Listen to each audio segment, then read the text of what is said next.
Welcome to Main Street Arts and Under the Artfluence. I'm Susan Still. I'll be facilitating a 1-hour discussion today. And I don't consider myself an artist.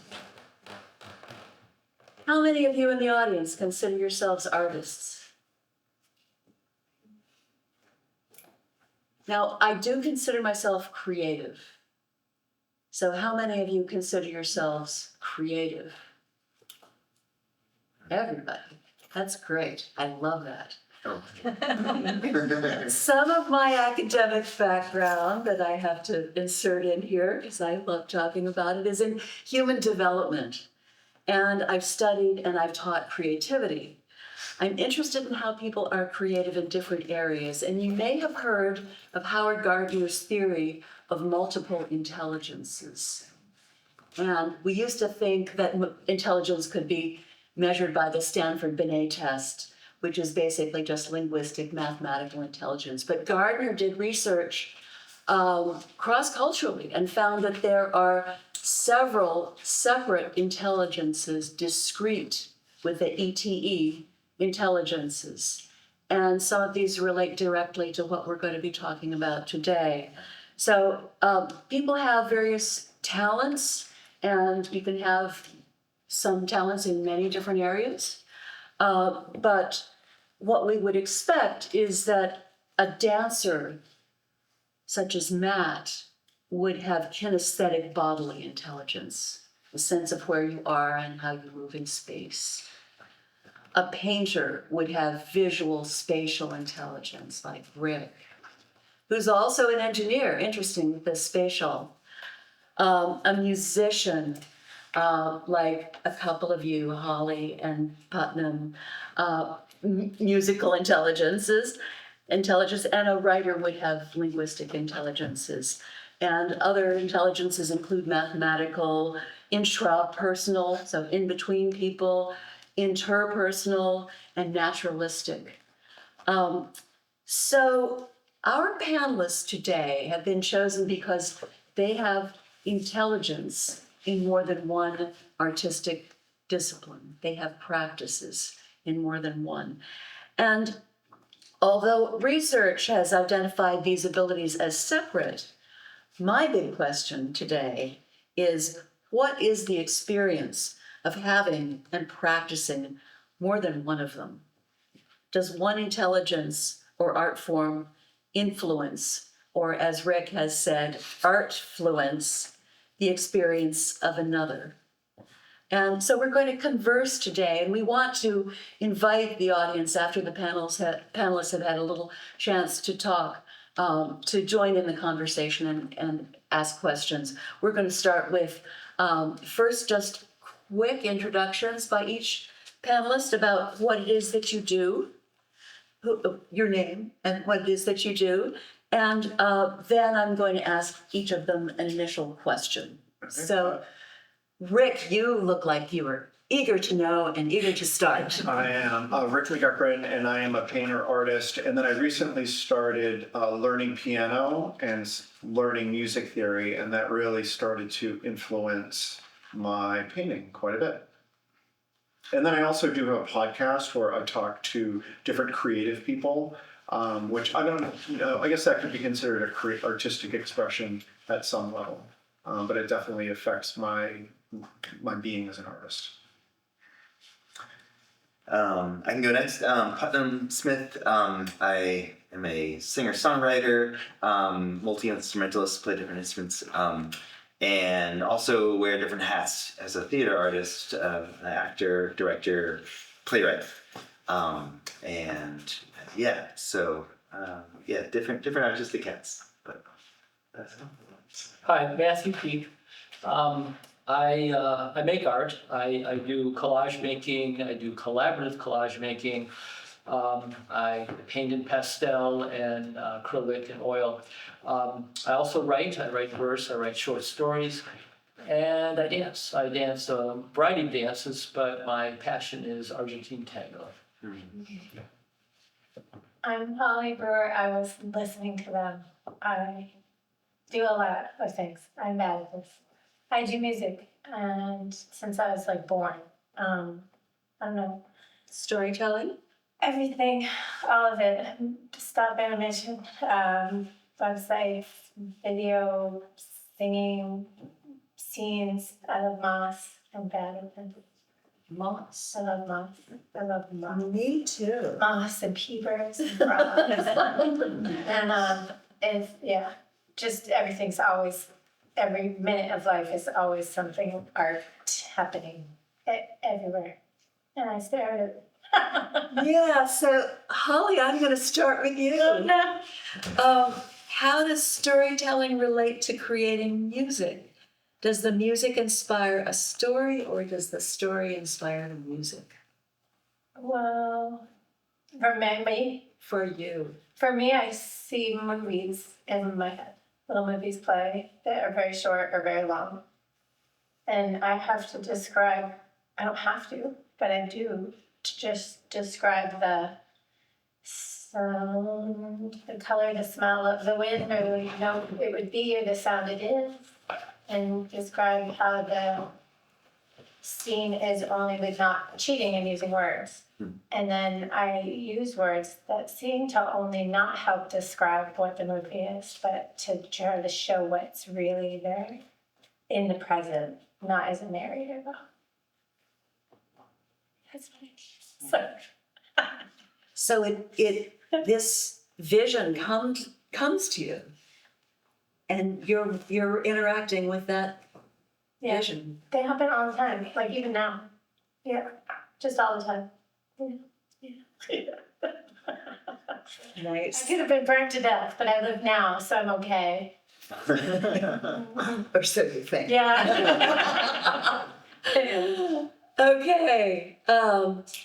Putnam,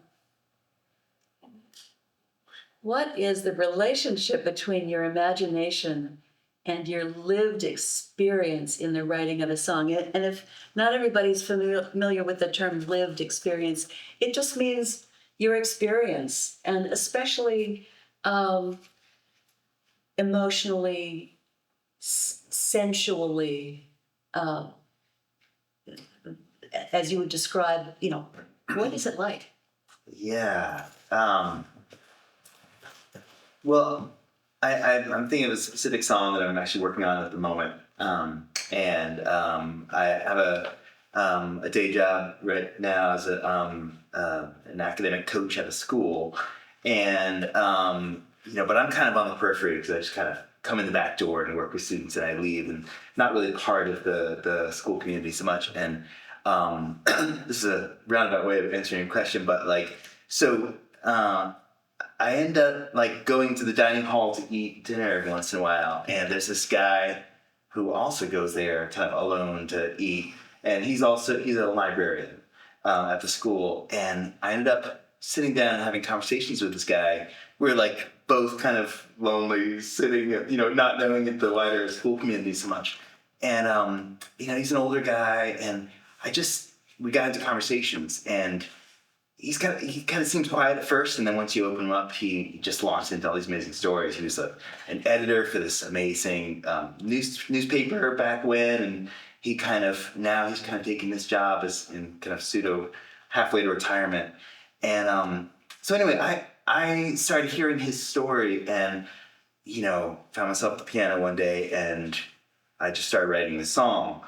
Of course. So that my lived experience is kind of interacting with this guy and hearing his story and being kind of fascinated by this kind of contrast between him, no one really knows his real story, they just think of him as some old guy who's the librarian, and I know that he used to be this editor at this newspaper and talked to amazing people and has these amazing stories to tell. So that was a fascinating contrast to me. When I started writing the song, it gets transformed, and this is kind of where I feel like my imagination inserts itself into, the real experiences of people. And so instead of him being an editor at a newspaper in the song, the character is a war correspondent. and so it's embedded behind enemy lines, and so yeah, I guess to me that happens a lot, and I don't feel like I always have. It just kind of happens. I don't feel like I'm always in control of. It's kind of like what you were saying, Holly, where things just kind of come to me, and definitely inspired by these real experiences, real people, their stories. But of course, they get kind of transformed and changed when they get shaped into a song. So the song is about this librarian, still a librarian, and like two kids come in and they're like, hey, hang loose, grandpa, and not realizing that this guy's been this war correspondent on the other side of the world, and yeah, so that's what inspired me and got me to write the song. So I'll take that as my answer. Yeah. Great.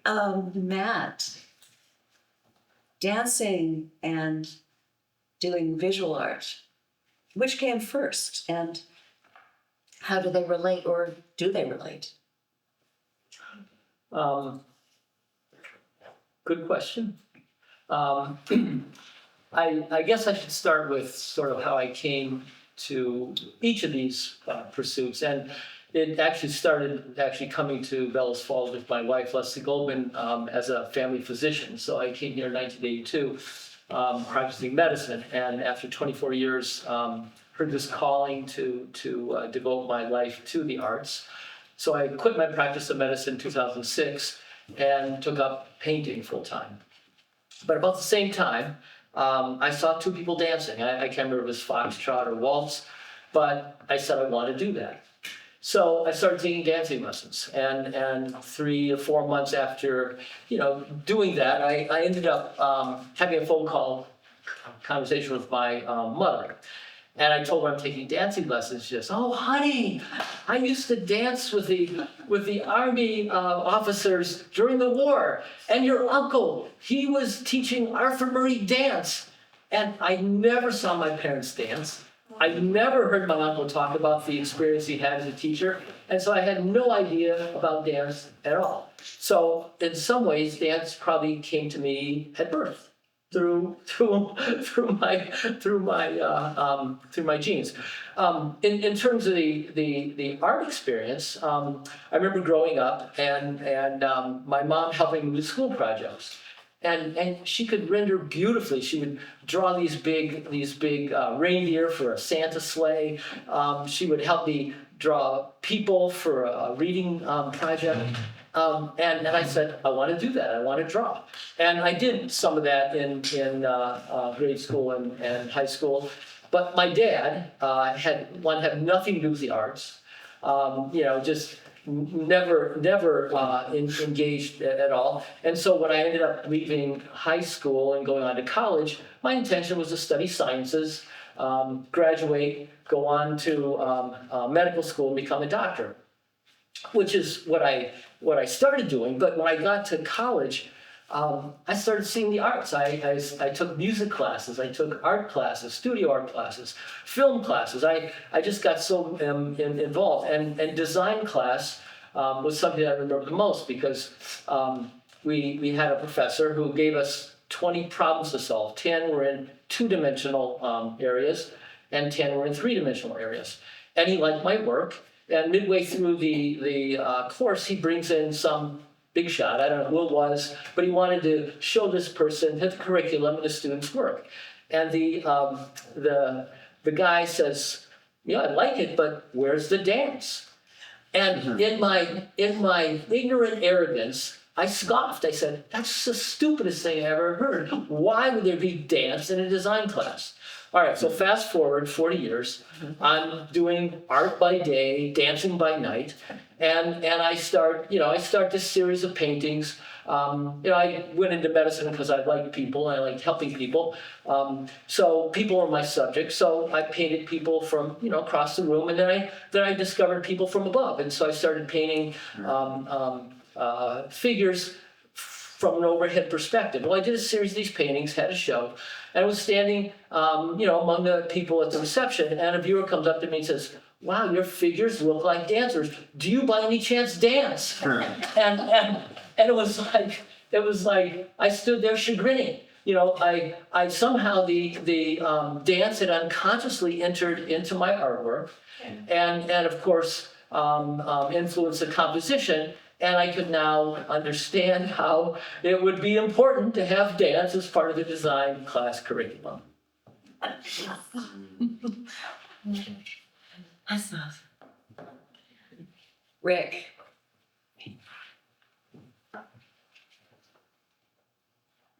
How did music affect your current show? I hope you've all seen it, or if you haven't seen it yet, we'll take the time to go downstairs and see it semitones. Well, I had been painting for about 12 years and developing as a painter, developing as an artist. And I think I always felt that, well, a couple things. I was very curious about abstract art, and I would have abstract artists on my podcast, and I was always grilling them. Like, how do you know when the painting is done? How do you know if it's good quality? And I was never satisfied. Like, nobody gave me an answer that satisfied me personally. I mean, I thought their artwork was beautiful. So there was kind of that. But then there was also my artwork. Although people liked it and I liked it, I'm kind of weird up here. And my paintings are not weird. And I didn't feel like they were expressing the weirdness or the unique thinking that I have.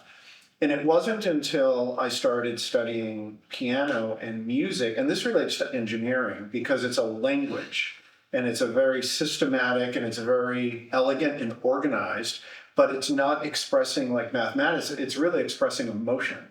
So that to me, it kind of blew my mind.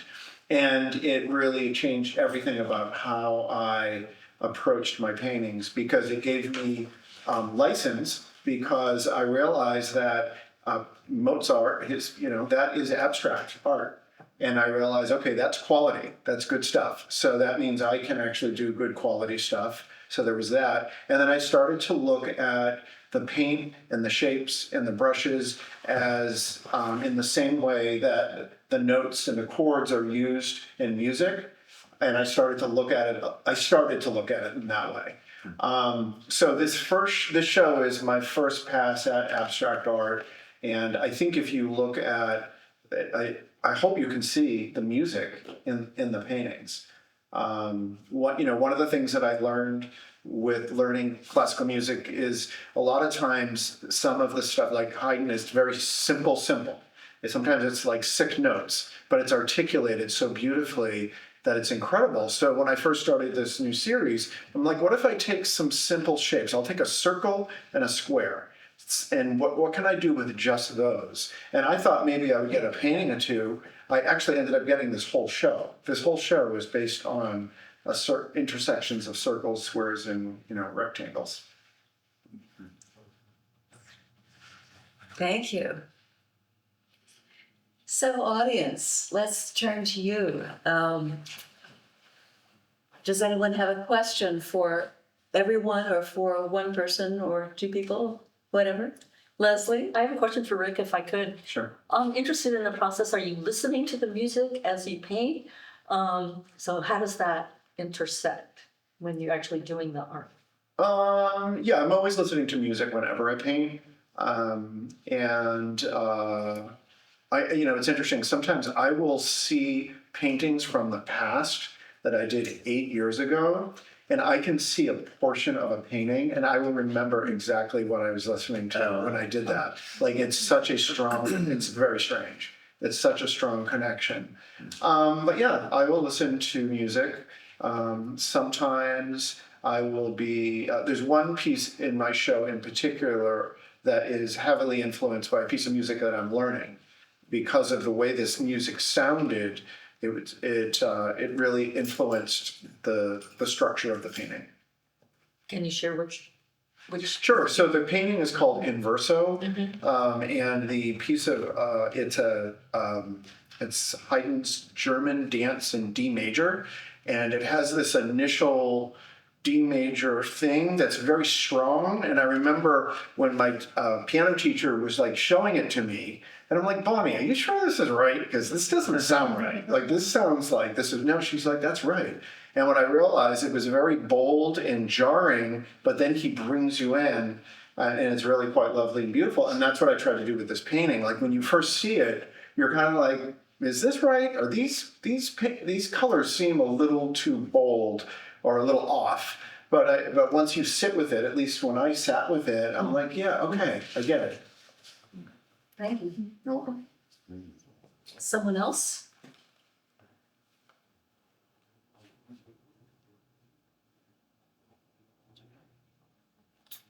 Paris. Oh, Paris and then Melissa. I'm still curious about Holly because I didn't really get it. I wasn't here for the initial introductions, I don't think. I was blathering. You were blathering. So maybe I can ask you a question.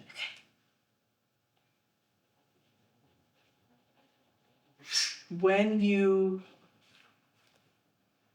do your art, which I'm still not sure what it is, for whom do you do it? Me. Totally. It's very selfish. I only do it for me. And I don't even do it for me. I'm not even really you. I can't describe it.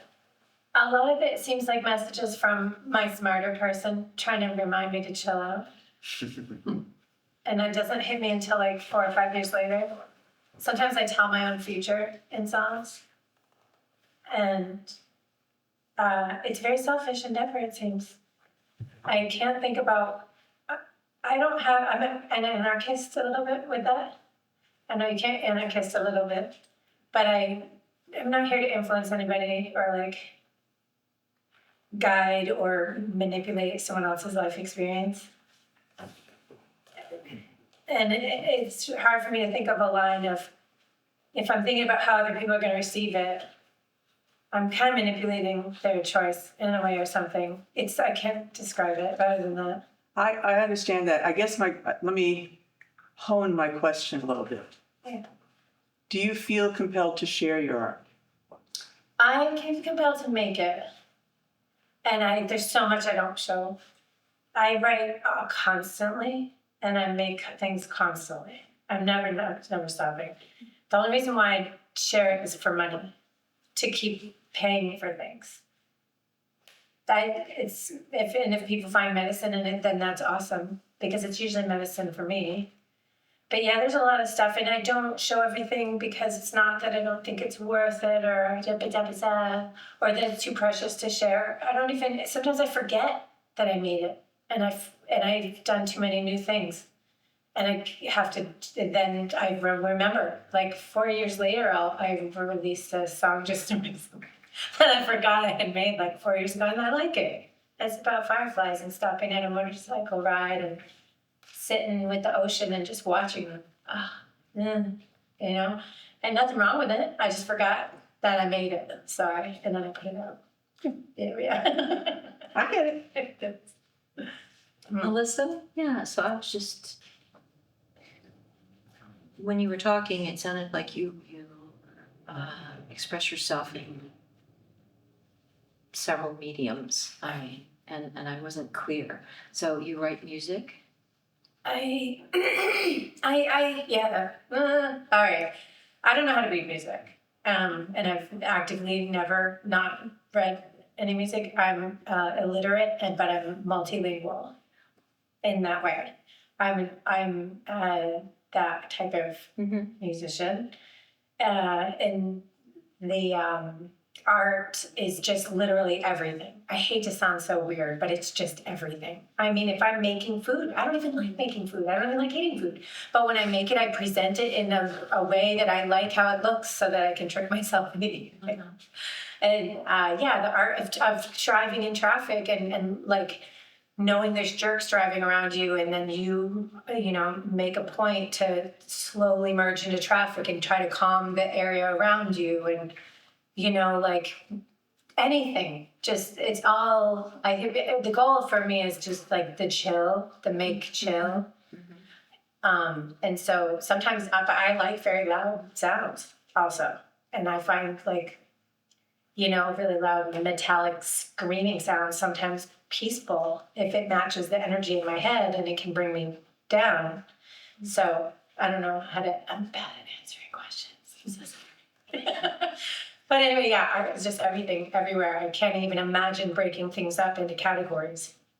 They're really I think the world's catching on that everything is a spectrum and everything is a gradient. And the idea of like this classification is very human, and it's like it leads to like farming and industry and not respecting gender or people or animals, or it's just like I like the alling of it is way more chill for my brain. Anyway, it just seems way more natural. It seems less natural to blue eyes, brown eyes, like it's just like why even bother? They're all eyes. All right.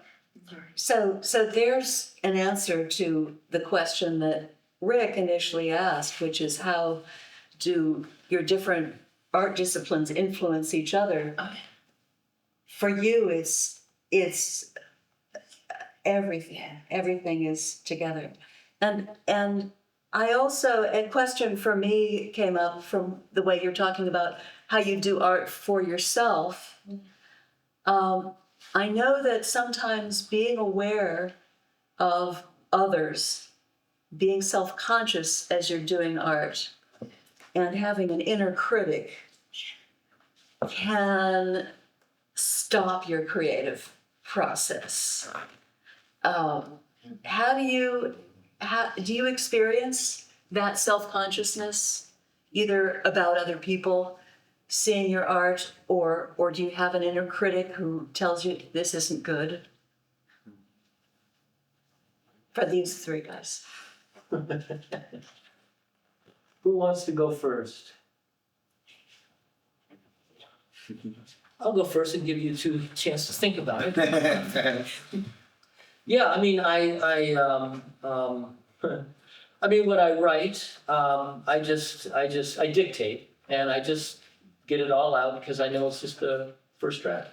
I mean, Alan Lamott calls it a shitty first draft, but it just gets out that expression that sort of I'm feeling and want to express. And then I get a chance to go back and revise and make it perfect. And I realize that's kind of an allusion to that it's perfect, but for me, I wanna make it perfect. Marcel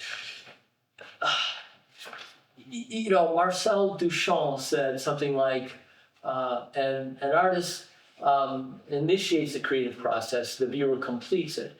And so for me, and that's interesting. What you were saying is that, I think I make things because I love making things, and I almost can't stop making things. But I do like to hear people's response to them. And so for me, usually Leslie's around and I can ask her what she thinks. But I want to know what people think. Now, I do take what they say and think about it. And sometimes I accept it and say they made a good point and I may change what I did. Or I may say, I like it the way it is. But I do like hearing people's response, again, because I think it completes a creative process when you're interacting or have a viewer. And the other thing, I think, I learned a lot about my paintings, what other people discover that I didn't see in them. And so, when I'm at a show and reception or something, I hang around and just listen to people talk because I want to see what they find in the things that I've done. I don't know. Maybe it's all for me, like you said. But I do like to share the experience, and I do like to have others, talking about it and relating to it. I think as I've gotten more, I don't know, it's maybe confident or more sure of myself, I think that I do find myself feeling a little bit more sure that when I've done something and I like it, that it's you know, it's a good effort, and I've done a good job, and I'm happy with it. Yeah, I've been. I think it's to me the idea of art as, you know, is it selfish, is it selfless? Like, to me, they're kind of two sides of the same coin in a way, right? Because yeah, I've definitely gone through phases, especially when I went through a period where I was a playwright, kind of, you know, writing these kind of intense Samuel Beckett weird kind of plays, and I really felt like it was just for me, you know, in this way, and but my songwriting is what I really was my first creative love. You know, I started writing songs when I was 7 years old, and and you know, when you think of there's a kind of necessary selfishness, I think, to making art, where just in the sense of like you need a lot of freaking time, and you know, and you kind of and that can feel very selfish, I think. And I definitely feel that, but there's also a selfless element to it too, because it's not like someone's like handing you $100 bills every hour. You know, you're working away in your studio or whatever, and sometimes you spend all this time and energy into something, and for no reward at all.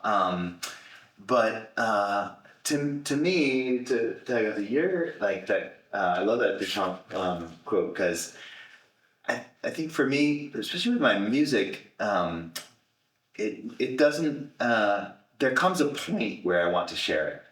Often, to me, it's more like a private-public tension in a way, where there's a time when I don't want anyone to hear this new song I'm working on until I feel it's ready. Then I'm like, okay, it's like, you know, it's like when the teenagers are ready to leave the house, you know, it's like, okay, now it's time, you know, you got to go out there. Yeah, I know it's a little scary, but you got to go do it. And maybe it's the performer in me too, because I'm a performer. So like getting out there and sharing songs that I've been working on, which is a scary process. It's sharing a new song, but it does kind of complete things for me. And I definitely, there are songs that I realize I'll perform once and I'll realize like, oh yeah, that song was just for me. No one else needs to hear that song ever. And then there are other songs where I'm like, oh yeah, this is crappy, I don't care. And then people are like, wow, that's awesome, I love that, you know? So you never know how an audience is gonna respond, and to me that's why I feel it's important to share art, because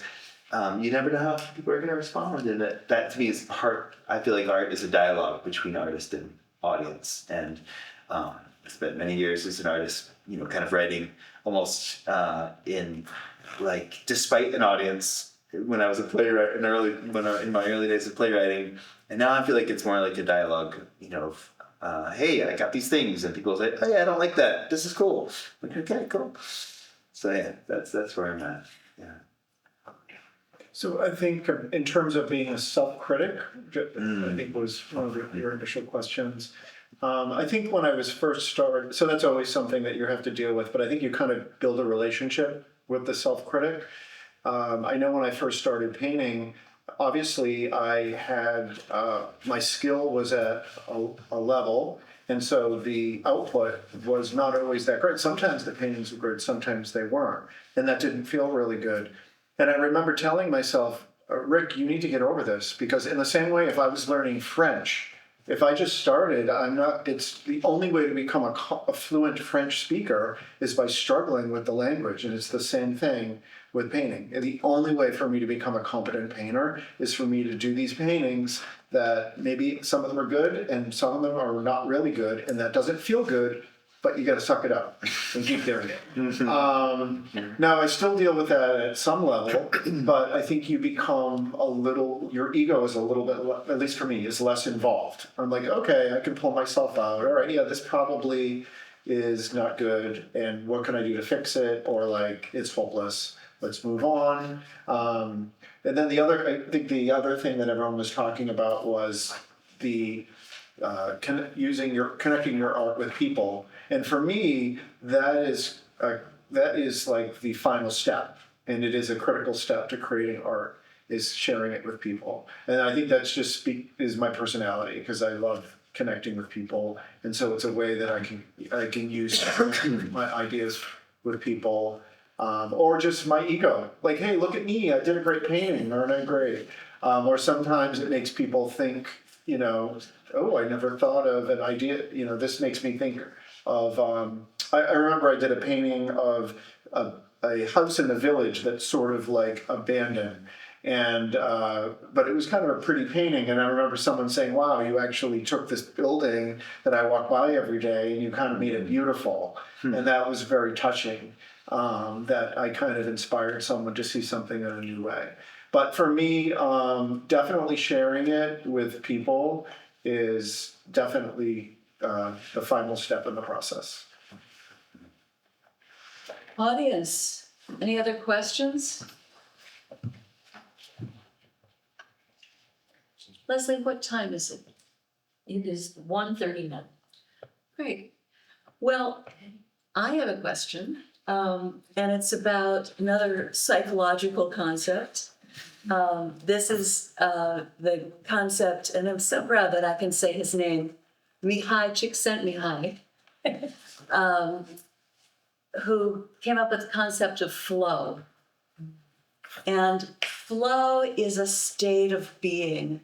And I think I took this from the great serious academic resource, Psychology Today, is a cognitive state, and I would argue with that. It's not just it's an emotional state. It's a whole being state where one is completely immersed in an activity, from painting and writing to prayer and surfboarding. So it's not just the arts. It's whatever you do.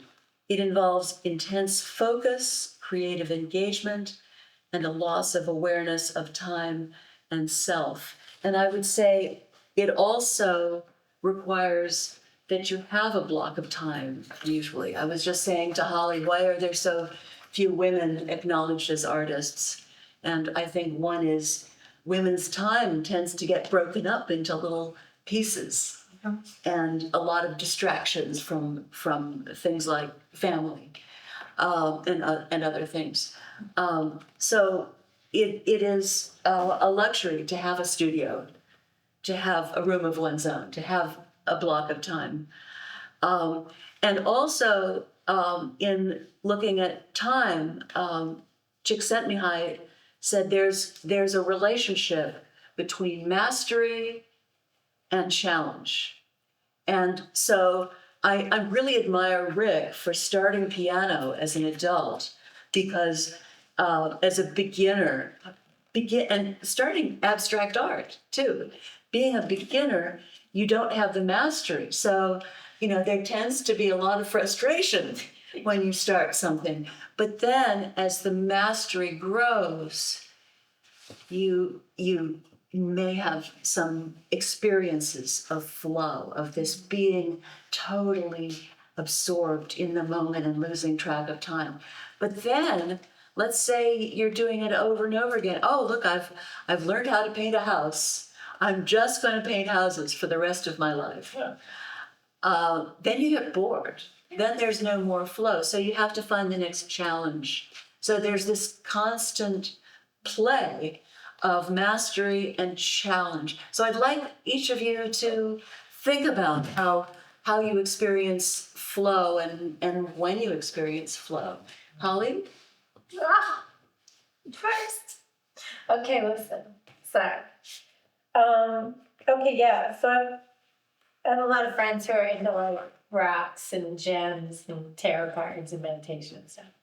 And they're always asking me, because I'm a highly anxious person, and they're always like, you should meditate. And I've sat there and tried to do the classic, not grew up in a culture of meditation, trying to adopt a way of being until I grew up on a farm milking goats, not meditation happening.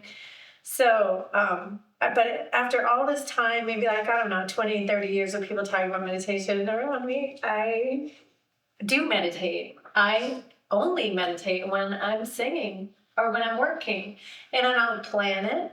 And I don't try, and so it counts as meditation, I guess, to me. But time goes away.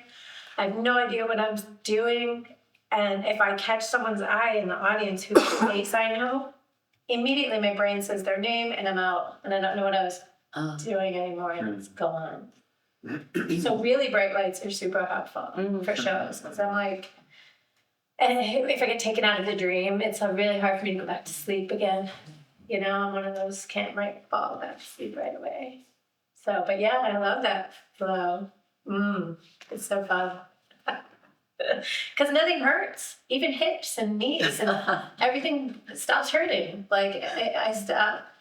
The one bummer I have about being alive is the nerves and nerve endings and being in a meat suit. I'm not super into it. I'll just admit it. But when I'm in that place, it all goes away, and I almost seem like ghosty. Ooh, love it. That's me. I'm done. Sorry. Who else? I mean, I can talk a little bit about that because I mean, there's a lot of examples that I have in my creative life, but I think for me, dancing Argentine tango is probably the place where I really experience that, and it's a good way to put it because there's that challenge and the focus. But for people that don't know Argentine tango, or for those that do, it's a dance like no others. It's totally improvisational. It moves around counterclockwise in a circle, but when we're dancing to it, we dance to rhythms that are varied. In other words, swing gives you 1, 2, 3, 4, 1, 2, 3, 4 throughout the whole song, or waltz. 1, 2, 3, 1, 2, 3, 1, 2, 3. But in tango, the rhythms are continually varying, and there's passages that are lyrical, passages that are more rhythmic, and so as a dance being improvisational, you're continually listening, anticipating, trying to see or hear what's coming next. You have a partner, and you're connected with this partner. And you're navigating a room full of other dancers, so that you have to be cognizant of getting too close to others, and you're listening to music. So there's this whole sensory input that you have, and it's beautiful. And we do this for 3 hours at a time. We dance. 3 dances with each partner, then there's a little break, and then there's a new partner that you join up with and dance 3 more dances. So there's getting used to a new partner and the connection that happens in that time. But again, you can't think of anything else. You can only concentrate on your partner, your frame, the music, the dance floor, the others around you, and it's a euphoric experience. It's beautiful. I can find that in painting as well. I can find that in writing. If I, this is an interesting thing, and I'm going to take up a little time. I hope you don't mind. But I like playing with words, and so I didn't grow up writing. I don't read a lot. I do exactly what Stephen King says not to do, which is he says read a lot, and I don't. But still, I like playing with words. So Anne Lamott and Stephen King, they kind of say, well, here's what you do: set a scene, introduce a character, introduce another character, have them interact. And like all humans, there's conflict, and then the conflict leads to a crisis, and the crisis leads to then a resolution, and hopefully they become different people and better people as a result of that. So I didn't believe that. I said, well, don't you have to have a plot line going through? Don't you have to have an idea where you're going?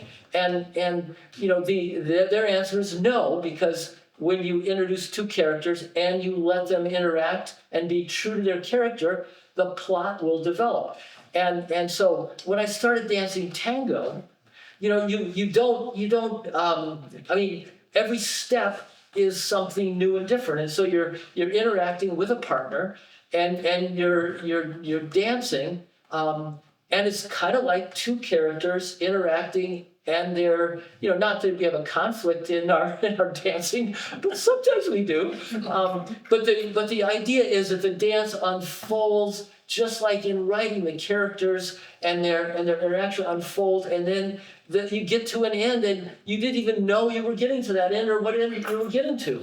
So I mean, tango and writing to me are perfect examples of ways to totally improvise and come up with a beautiful kind of wonderful ending. Yeah, I love that. Thank you. Yeah, it makes me actually think about how maybe I spent some years as an actor. It was mostly like trying to further my work as a playwright, but and I don't think I was ever a very good actor because I never really got to that state of flow as an actor. And I remember, so music on the other hand, for me is, especially with, like, piano's the instrument I started with earliest, and piano's also one of those instruments where you can kind of accompany yourself in this way, where you can be improvising, and that's the signature state of flow, where I feel like the lines start to blur between my sense of self and the cosmos, it melts away a little bit because I lose all track of time, and that's my experience of flow. I think it's mostly with music, piano specifically. I have a hard time getting into that space with painting. I guess there's a phase of a painting where there's the initial composition, which is like bigger shapes, bigger strokes, etc.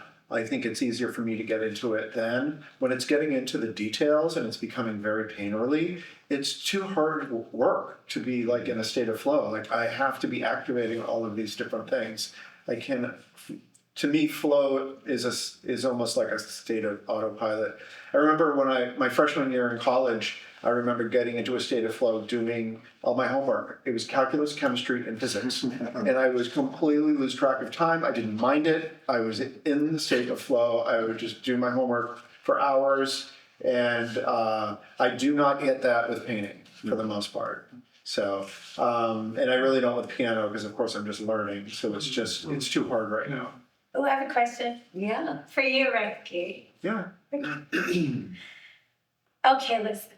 So you know how you flow with engineering and mathing in a world that is designed with a wrong answer and a right answer? Mm-hmm. Is art too many options of answers to flow for you? I wouldn't think of it in that way. I would say that with the math stuff, Yes. the thing about engineering, like, I thought it was so easy because they tell you exactly what to do.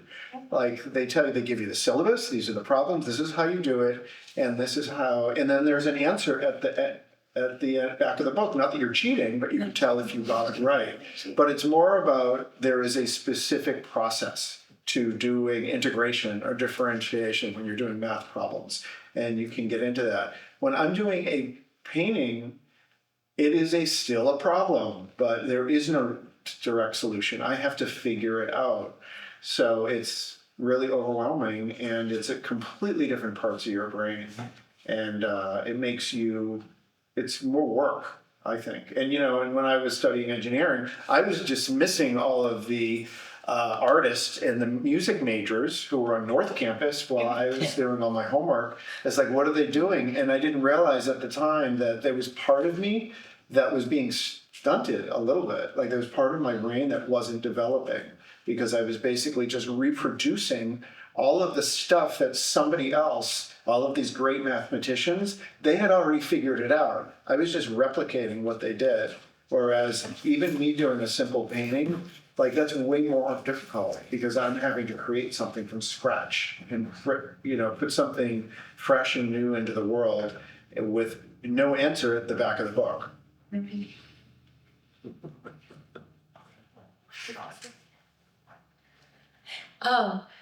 Do any of our other panelists have questions for another panelist? I do. Yes. So you told a story about having lunch with this guy and you had this great story. Like that's awesome. Like, and the fact that you actually have, I'm so grateful for you that you have a way to express that. I mean, there's so many people that probably have ideas like that and then they just have to go and just do something else.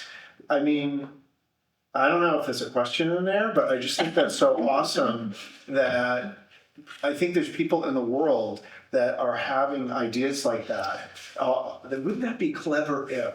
And they have no way to express it or do anything with it. That's just incredible. Well, and that's where I think, as an artist, you need to carve out time and space to let those seeds germinate, right? Because I've, as a number of you know, I have a 3.5-year-old and an 18-month-old right now. Not a lot of time, but recently I've been able to carve out a few mornings a week, and it has made all the difference. Like I never even thought I could write songs at that time of day. I'm like usually a late night person for writing songs, but but if you set aside the time and remember.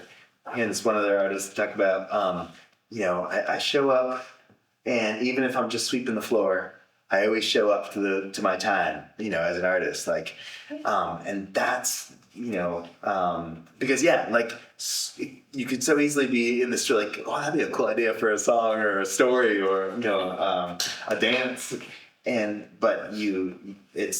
me it's that balance of the discipline of structuring time for yourself and the flow and the creativity and the improvisation and opening up to the muse. It's both, that you need, or that I need. I speak for myself, but yeah. So we're going to tie things up, but as a last, Judy? Can I ask a question? Yes, we have about 3 minutes left. Oh, okay. This is directed at you because you're the person I know out there who has a background in education. There's a phrase, art is essential, that I recall years ago reading how essential it is for art to be taught in schools because it trains the brain of young people. Do you have a quick comment on that? Listening to all of this, the engineering, the music, the art, everything, it just says there is such a connection between art and a brain that works. Great question, and we don't have time to get into it. Maybe it's another panel talking about how do you develop creativity. And I think with young children, the first thing is don't kill it. That's because children come with so much openness and improvisation and flow, and school tends to not make room for that by having right answers. And what does the experience of having a curriculum that includes the arts do to the human brain? And I'm an activist in this area. So I would like to tell people that we are working now on curricula for the schools. Putnam and I and some others are working on developing a theater curriculum because it's missing in the schools. So we're looking right now at 3rd through 6th grade, and then we're going to move on to older. But yes, I think if you don't, just like language when you're young, when your brain is more open, it's good to introduce those things Leslie? I just want to bring this to your next panel. I'm just really struck at the contrast between mastery and beginner's mind. And, you know, from some of the people here who had great mastery, engineering, medicine, and whatever, and then brought your beginner's mind to the arts and intersected them. And I think that's really interesting to see Yeah. what comes out of that. Yeah. Beginner's mind is so innocent and open and childlike. And yet, beginners, especially adult beginners, are the opposite. They're terrified of being wrong. Yeah. And perhaps partly because of the way we got trained That's right. in school, that it's a terrible thing To to be see the wrong. beginner's mind be very successful. So I guess what I'd like to end with is, do you think there's another, let me ask both the panelists and the audience, do you think there's material for another panel someday Yeah. in talking about the arts? Absolutely. Yeah. A big subject. Yeah. Yeah. Yeah. Well, thank you for showing up, audience. Thank you, Fact TV, for filming us. Thank you, Rick McEachran, for conceiving of this. And Putnam Smith, Matthew Peak, Holly Brewer, and I'm Susan still here from Main Street Arts. Come on down.